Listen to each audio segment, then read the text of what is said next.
Resort owners sa Pasakaw, Camarines Sur asin empleyado kan mga ini hagad an konsiderasyon kan gobyerno na diin na idagos pa ang planong pagbugtak nin seawall sa may porsyon kan sa indang mga karigusan. Simbag kan LGU Pasakaw sa bagay na ini, aramon ta sa pagtutok live ni Jessica Kalinog. Jessica.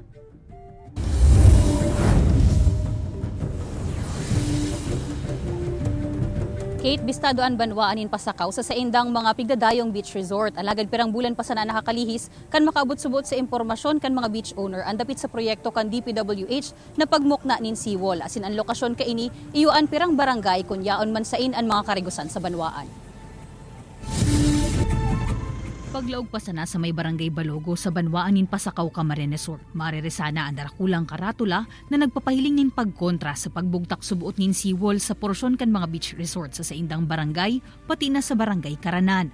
Sigun sa resort owner na si Noel, mayo nin nagin konsultasyon sa inda dapit digdi. Nakubana na sa nadaasinda sa rong aldaw, kan may mag-abot sa indang impormasyon na igwana nin pigbibilog na proyekto. Kung iisipon ninda ang madi-displace na livelihood na nag-aasa digdi sa Pasakaw, imagine considered as summer capital ng Camarines Sur. Tapos ang revenues talaga bako lang sa community, pati sa LGU, dakulaon.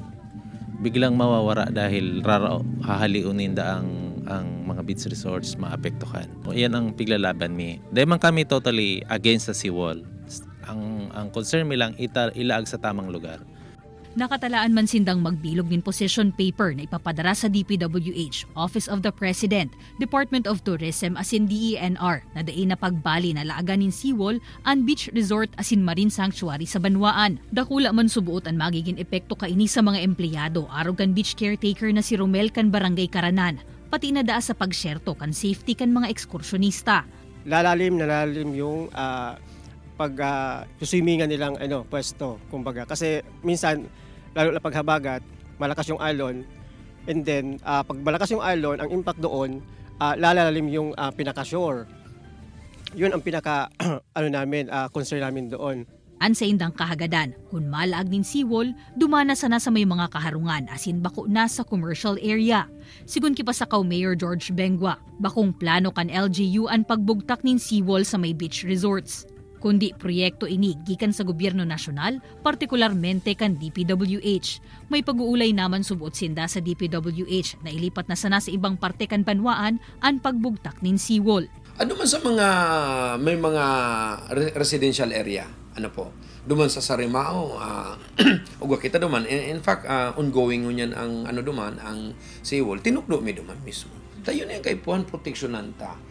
Nakikikoordinar naman ang GMA Regional TV Balitang Bicolandia sa DPWH Camarines Sur 2nd District Engineering Office dapit sa nasambit na proyekto. Alagad mayo pa inininsimbag sa presente.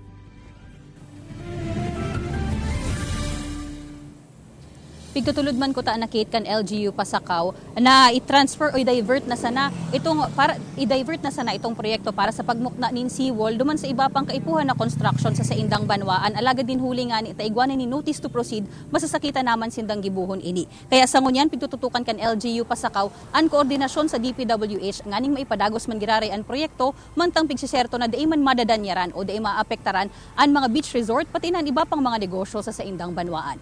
Kate? Jos Mabalos, Jessica.